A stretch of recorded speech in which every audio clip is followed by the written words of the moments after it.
Of Homer's Iliad, I'm only going to do books 6, 18, 22, and 24. And the reason for this is just because that is all that's on my exam. So I'm sorry if you need to revise the other ones. Okay, so book 6. The key themes of this one are Paris versus Hector, family versus duty, war versus peace, mortality, and fate. So it opens with the Achaean forces pushing the Trojans back towards the city without the aid of divine intervention, which is quite important because up until this point the gods have been very, very involved in the fighting. And there are descriptions of the Achaeans viciously killing the Trojans. There is a huge list of death which signifies the magnitude of this war and also, expresses the Greek success and the extent of it. Menelaus has captured Adrestus, and he considers accepting a ransom for this Trojan prisoner, but Agamemnon convinces him to kill him. Nestor senses the Trojans' weakening and urges his men not to strip the corpses, but instead to push on while they have the upper hand. The Trojan prophet Helenus goes to Hector and Aeneas, praises them for their battle skills, and tells them to regroup the troops. He then tells Hector to return to Troy to tell his mother and other women to pray or sacrifice to Athene. So Hector does this. While this is happening, Diomedes and Glaucus prepare to fight. Diomedes is a surrogate Achilles in this scene, so he's dominion over battle, obviously, because at this point Achilles is still sort of holed up in his tent or camp, as it were, refusing to fight because of a previous conflict with Agamemnon. Yes, they prefer to fight. So Diomedes challenges Glaucus in ring form, so beginning and concluding with the threat to his enemy. This is a typical linguistic technique for Homeric epic, probably because it was the oral tradition, so that this was how they could remember it.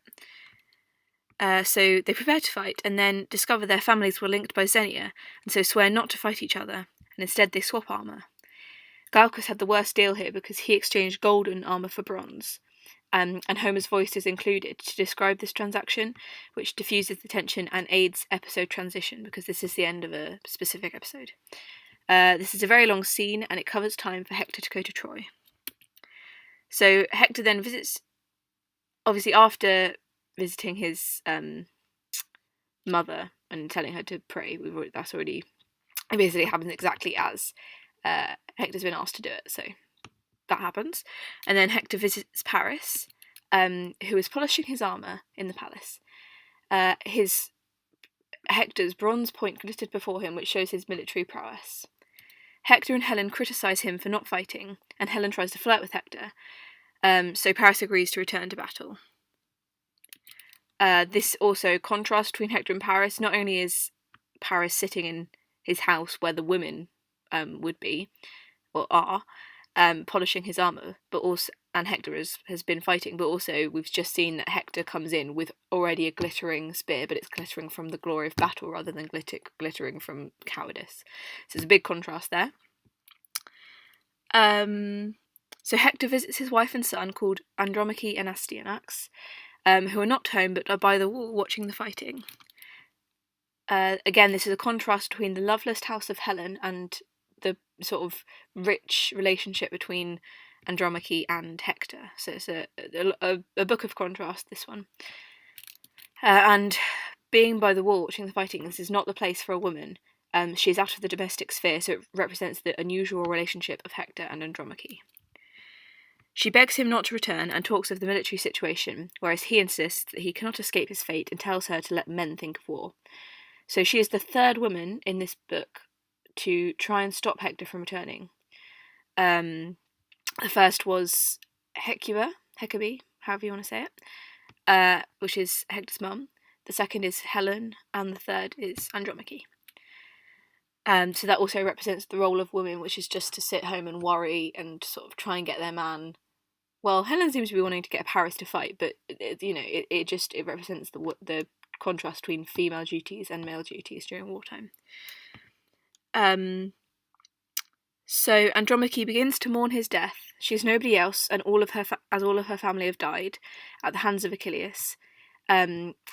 However, she makes the point that he did respect their burial rights, which is important for later on. So it's kind of like a setting the scene, foreshadowing situation.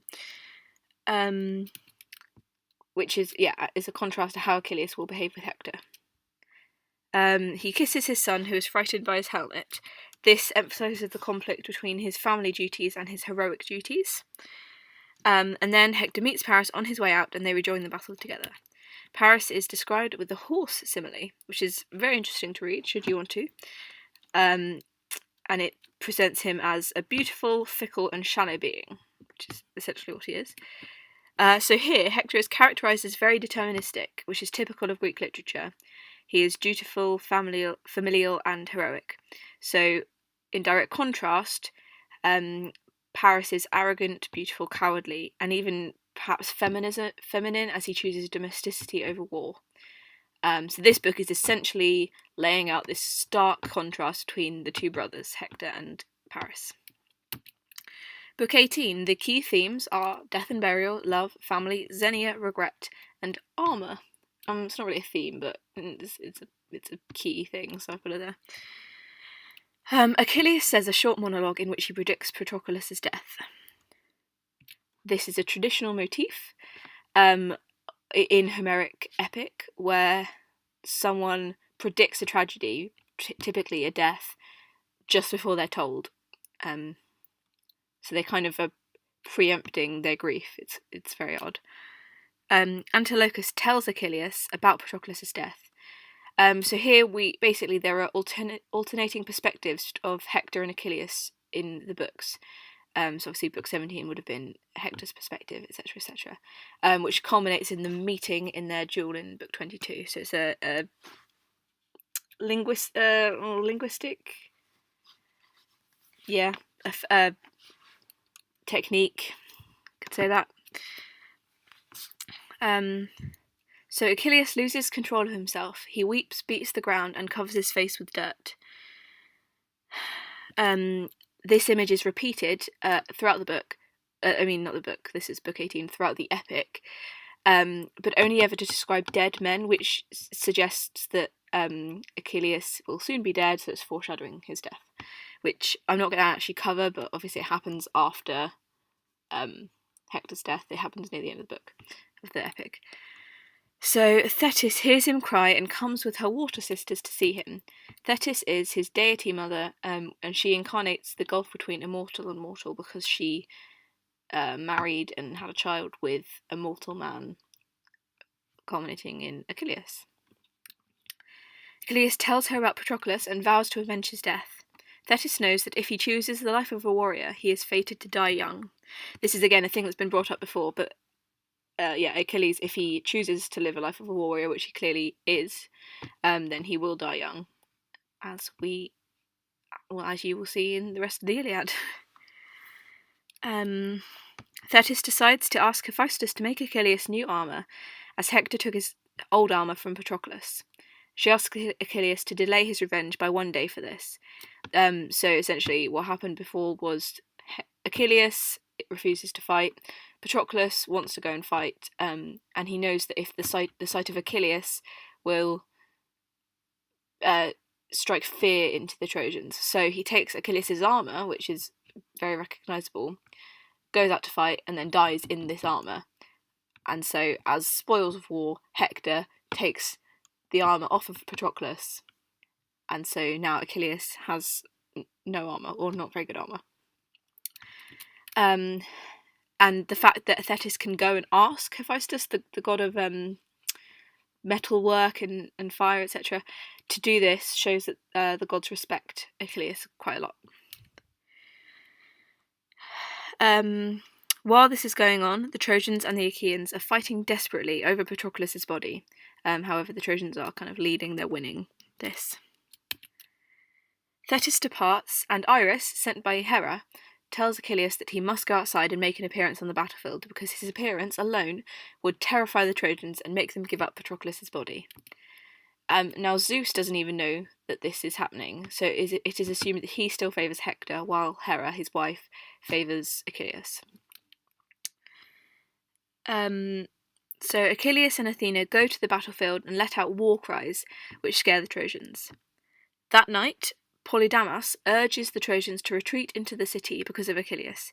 He argues that Achilles will not be able to sack the city due to the sort of mighty walls that they have. He is given a special introduction, Polydamas's, to emphasise his words, and essentially his plan is pretty great. However, Hector dismisses this as cowardly and insists on repeating the previous day's assault. He says that he won't run away from a fight, and the other men agree because Athena robs them of their wits. The fact that Hector won't run away from a fight shows his kleos.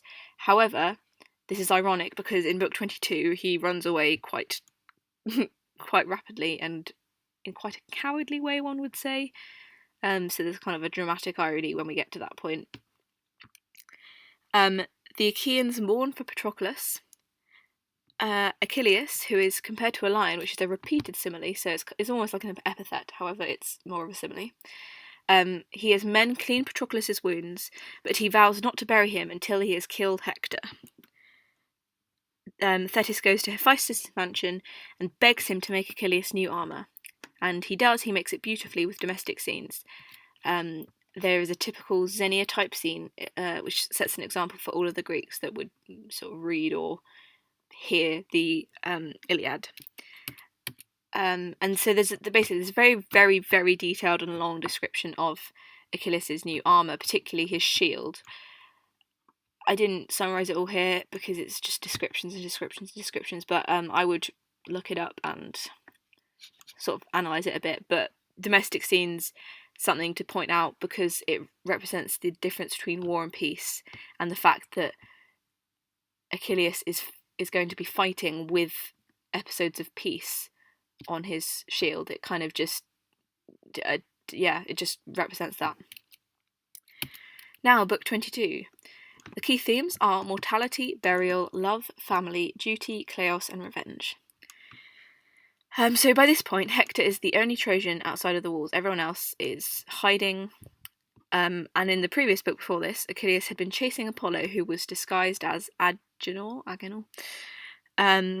Now Apollo turns to Achilles and reveals his identity, gloating that Achilles can't kill him because obviously he is a god, and not only is he immortal, but if he tried to kill him, then Achilles would, suffer quite a lot in revenge. So yeah, this represents the power of the gods. Priam, on the ramparts, begs Hector to return, but as this was his idea, he is too embarrassed to retreat. This is ironic because Priam makes a similar supplication to Achilles in book 24. However, the one that happens in book 24 does upset Achilles. So it almost makes Hector seem more stony-hearted than Achilles. Priam foreshadows his own death, and then Hecabe then holds her breast out and begs him not to fight. This emphasises the link between Hector's fate and that of Troy, and the fact that she holds her breast out, she isn't being weird, it represents she's his mother, he suckled her breast when he was a child, so it just emphasises her grief at being a mother seeing her son, they're expecting him to die, essentially. Achilles runs back to Hector and they confront each other. He is described as a glorious stallion, gleaming like the god of war. So very, wonderful description to have, really. It's all foreshadowing. Everything here makes Hector seem much more inferior than, inferior to Achilles. So Homer's being very clever with his imagery. Hector is scared and flees, running around the city 3 times with Achilles at his heels. Now, as I mentioned before, there are repeated similes used to compare them, and Hector is always the weak one, or the prey. So, for example, one of these is a hawk versus a dove. Achilles is the hawk, and Hector is the dove. Yes. Zeus considers saving Hector, but Athene convinces him that it is his time to die. Zeus places Hector and Achilles' fates on a golden scale, and Hector sinks to the ground. This represents the importance of the god and even their submission to fate, because it is now Hector's fate, from evidence from the scale, it's Hector's fate to die and Achilles' fate to stay alive for a bit longer. During Hector's fourth loop around the city, Athene, after speaking to Achilles, arrives in front of him, disguised as his brother Deiphobus, and convinces him that they can take down Achilles together, so Hector stops running. This evokes pathos because Hector is so touched by this solidarity. He's really... he expresses such gratitude to that when he thinks that his own brother is helping him and has come out of the protection of the Trojan walls. Whereas dramatic irony is the readers or the listeners already know that this is just Athene in disguise. So it's evokes a lot of pity. He asks for his body to be respected if he is killed, but Achilles refuses. This shows the importance of burial, and it's actually a part of divine law. And then they exchange spear throws, but neither hit. Hector turns and asks Deiphobus for a lance, but then realises that the gods have deceived him when Deiphobus is no longer there and Athene has kind of vanished into thin air. He charges Achilles in a final fight. So this is basically, even though he's been running away for ages, this is his final push, and so then at least he'll die with Kleos, which is sort of everything a Greek Homeric hero will want. So even though he's been running away, this gives him the Kleos that he would like to die with. However, he still wears Achilles' armour, Achilles' old armour, so Achilles knows where to aim the spear, which is the throat. Near death, Hector pleads with Achilles to return his body to the Trojans for burial, but Achilles is resolute to let the dogs and birds maul Hector. So he is reminded of the loss of Patroclus by seeing the armour that Hector is wearing. Obviously, just said it was Achilles', then Patroclus wore it, etc., etc. So it's highly likely that he would have been a lot more merciful had Hector not still been wearing this armour, but seeing it, Achilles just... it just fuels his anger much more, and he gets really angry, and he can't just respect Hector's body. The other Achans gather and stab Hector's body. Achilles ties it to the back of his chariot and drags it through the dirt on his way to bury Patroclus. Priam and Hecabe see this and wail, grieving and shouting, and Andromache hears Hecabe's cries, runs out to sea, already pretty much knowing what's happened, and then collapses. Then on waking up, she laments his death. So this is quite emotional, actually, because we see how loved Hector is by his family and the rest of the Trojans. So again, it's a very pitiful description. Finally, Book 24. The key themes are burial, family, Xenia, war, and deceit. Achilles mourns Patroclus. Oh my gosh, I'm so sorry. Achilles mourns Patroclus and drags Hector around his grave repeatedly. The gods urge Hermes to steal the body, excluding Hera, Poseidon, and Athene, who are all pro-Achilles gods. They're all on his team, and the other ones that are described are on Hector's team. And Apollo protects Hector's corpse from damage. So Apollo is very, very pro-Hector. So we can already see that this is sort of like a war between the gods as well. They're not fighting one another, but they're picking sides and using the humans as tools to sort of harm one another emotionally, or harm their pride. So it just shows how interwoven the gods are into the mortal lives, at least in a Homeric, the sort of society Homer portrays anyway. So Apollo in his rant, Apollo points out Hector's mortality compared to Achilles's, because obviously Achilles is a demigod, and he uses the oxymoron of the man godlike Achilles killed this really emphasises that. On the 12th day after Hector's death, Apollo persuades Zeus that Achilles must let the body be ransomed. And this demonstrates again that Zeus is in complete control. He is the king of the gods, fully in charge. Zeus sends Thetis to bring the news to Achilles, and Iris to tell Priam to initiate the ransom. And this news is repeated exactly 3 times. So like the wording is exactly the same each time. Again, this could be a way for Homer to memorize this in oral tradition, or it could be a way for the audience to drill home to the audience what this news is. Also, the fact that Thetis is telling Achilles and Iris is telling Priam basically the same thing. It's like parallel stories. It kind of puts them on the same level in a weird way, although they're very different characters. And in his grief, Priam has covered his face in dung. Hekabe fears that Achilles will kill Priam, but he says that he trusts Zeus, who then sends an eagle as an omen. This represents the importance of gods in ancient Greek life, because Priam will, listen to the words of Zeus over, which are kind of unlikely, just to think, oh yeah, my son has been killed and mauled by my worst enemy, but now he's willing to make peace. That's very unlikely, yet Priam trusts Zeus more than his own wife because Zeus is the king of the gods, so it just represents, again, the importance of gods in ancient Greek life. Now Priam and Idaeus, his driver, set out with a chariot full of treasure. Priam gives his orders, orders to set up the chariot and to gather all the treasure in ring form again. And also, in his grief before they leave, he has criticised all of his living sons, basically saying that none of them are as good as Hector or the other dead, and so this all greatly demonstrates his loss.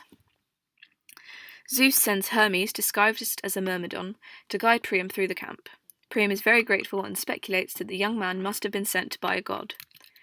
This is the longest interaction between a god and a mortal in the Iliad. It's very long. Also, in case you didn't know, a myrmidon is like Achilles' little group of followers. So they were Achans, but they did what Achilles said, essentially. When the chariot arrives at Achilles' tent, Hermes reveals himself and says that he protected Hector's body, and then leaves. Priam supplicates Achilles, kissing his hands, and begs for Hector's body, and asks Achilles to think of his own father. So Achilles' hands are described as manslaying hands, and this is usually Hector's epithet. So it's almost like in killing Hector, all of his epithets and attributes have been transferred to Achilles. Again, as we've mentioned before, this is a very similar appeal to what Priam says to Hector in Book 22, yet here Achilles actually responds and listens to it. So Achilles weeps both for his own father and for Patroclus. This is interesting because essentially Achilles can't look after his aging father because he is at war, and he knows that he is destined to die. He's kind of fully accepted that. So he knows that his father is aging, dying, he can't look after him, and he also is going to die before his father dies. So he weeps over this. Priam sort of touches a nerve here. He accepts the ransom and returns the corpse in some of the fine linen from the ransom. However, he gets the woman to do this because he is afraid that if Priam sees the body and sees how mutilated it is, that he will be overcome with anger. The pair admire each other in ancient beauty. This is people always read too much into the sort of camaraderie, but also admiration between men in Homeric epic. They always think it's very homoerotic, etc., etc. Really, it just represents ancient beauty and how both men are. Priam is old, but he's still glorious. He's still strong. He's still ruling with grace. Achilles is younger, but he's a class A warrior. He's a physical specimen of greatness. So even though they're different, they're both sort of key aspects of ancient beauty. So Homer is just sort of expressing that. He's not making them gay in any sense. And that night, Priam sleeps just outside of Achilles' tent, but Hermes rouses him in the middle of the night, telling him to leave. So they do. He sleeps just outside of Achilles' tent so that he won't be recognised by any people that may or may not come to visit Achilles, because they are Achans and they may not be as graceful in, not killing him as he's in their territory. All of the Trojan women cry out in grief when they see Hector's body. And then for 9 days the Trojans prepare a funeral, because Achilles gave them a temporary reprieve from battle. this again represents the importance of burial, because they're stopping this 10-year war essentially just so that they can bury one of their soldiers, and Achilles and the Achans are fine to do that. Oh, sorry, they light the pyre on the 10th day. Okay, well, thank you for listening. I hope that was useful, and there's always more classics up on my channel. Thank you.